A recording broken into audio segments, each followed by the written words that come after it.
Неделя сутрин е, паркирах на Златните мостове, тръгвам към хижа Боерица и към хижа Планинарска песен. Поредната пътека, за която прочетох в интернет, че е супер лесна и по нея ходят деца. Аз вече не вярвам на приказката, по нея деца минават, за това е лесна, защото дечица са много по-жилави, много по-издържливи от мен.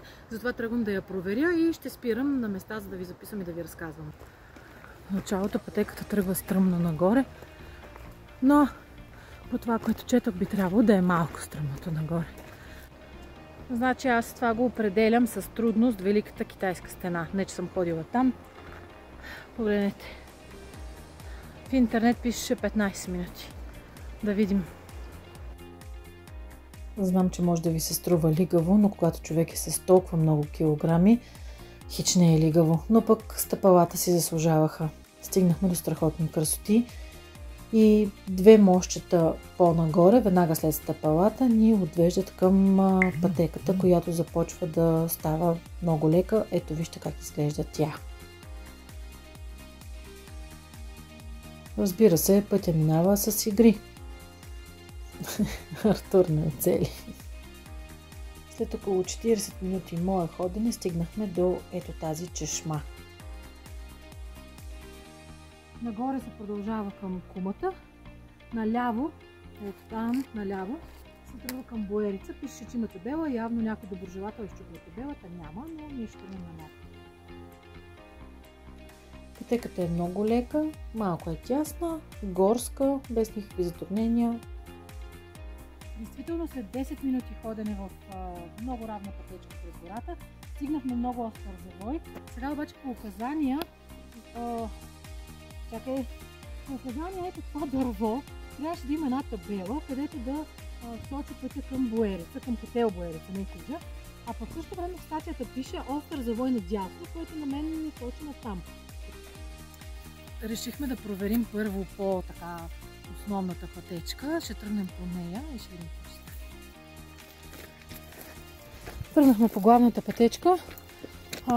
Тя е с ето такива камъчета и буквално, ама наистина 30 крачки по-нагоре излизаме на павиран път, откъдето очевидно минават и коли.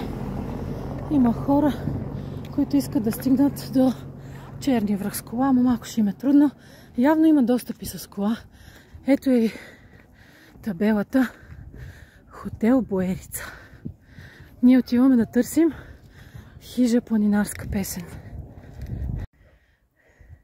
Ето това е Хотел Боерица. Стигнахме. С малко ще го видим, че шмичката цъцъри, така да се каже. Но ето тази табела нас ни интересува, на която пише хижа Борова гора, хижа Планинарска песен и хижа Боерица.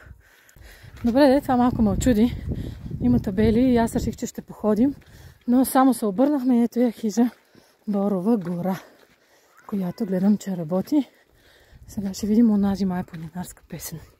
И така след хотел Боерица, не хижа Боерица, буквално на 20-30 метра от него е хижа Борова гора и буквално след още 5 крачки идва легендарната хижа Планинарска песен.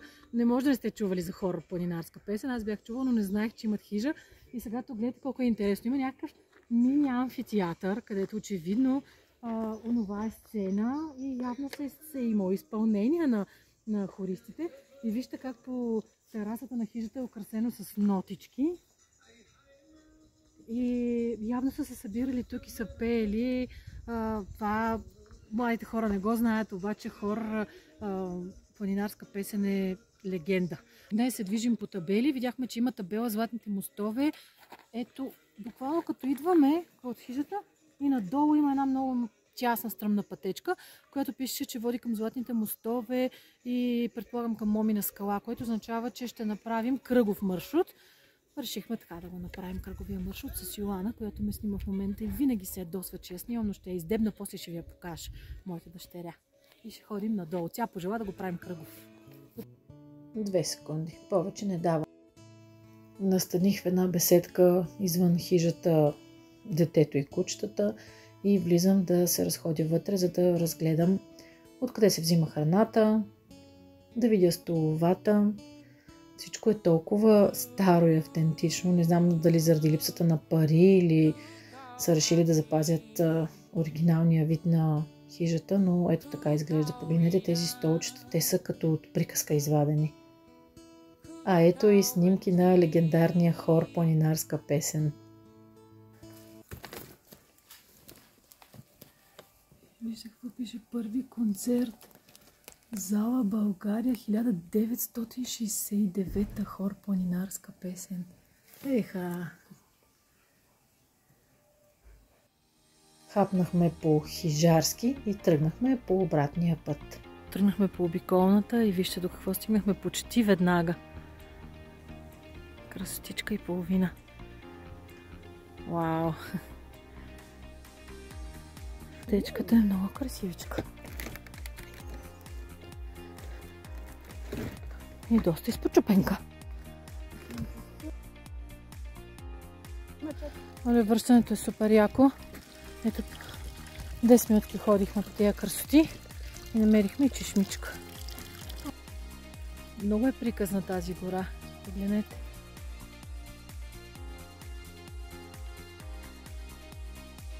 На връщане ще видите тези камъни наредени един върху друг. Табела е сложена. Някакъв младеж Димитър Бардаров през 1920 година е изгубил тук живота си. Пише, че в снеговете е изгубил живота си, но е бил много деен планинар от другарите му планинари. И както си вървите през гората, стигате ето до това кръстопътче. Ето ние дойдохме от Боерица и на тези табели си пише всичко. Ох, че се изморих. Така, надясно Бор и Алеко, наляво Златни мостове, на където сме тръгнали. А ето тук по тази пътечка надолу открихме нещо, което аз лично не подозирах, че има на Витоша. Обаче явно се оказва хотел Елица. Ние си продължаваме наляво, въпросното ляво. И предполагам, че всеки момент трябва да излезем към Златните мостове. И накрая на пътеката си правим равносметка. Значи, пътеката от Златните мостове до хижа Боерица, хижа Борова гора и хижа Планинарска песен с кръговия маршрут, който ни извежда надолу на кръстовището между Златните мостове и Момина скала, го минах за доста различно време от това, което прочетох в интернет. В интернет пишеше 50 минути нагоре и 50 минути надолу. Нагоре ми отне около час и половина, надолу ми отне около 2 часа и сега ще ви кажа защо. Защото е доста по-стръмно, отколкото беше написано, отколкото среща хора, които ми казваха, че не е стръмно, но реално пътеката е много стръмна. Има много камъни с течаща вода покрай тях, т.е. трябва много да се внимава. И не само, че стръмно, но има борови иглички и малки камъчета, които ги носят като сипеи. Така че много внимавайте. Изобщо не е полегата пътека. Ако тръгнете с планинарски обувки задължително. Иначе на връщане обиколният маршрут е много красив. Наистина видяхте го току-що, той е като приказка. Абсолютно. И има чешми на Златните мостове, има чешма, има на кръстовището между Кумата и Боерица, където беше кръстовището. След това на самите хижи има чешми, на връщане по обратния път също ледена вода, хубава.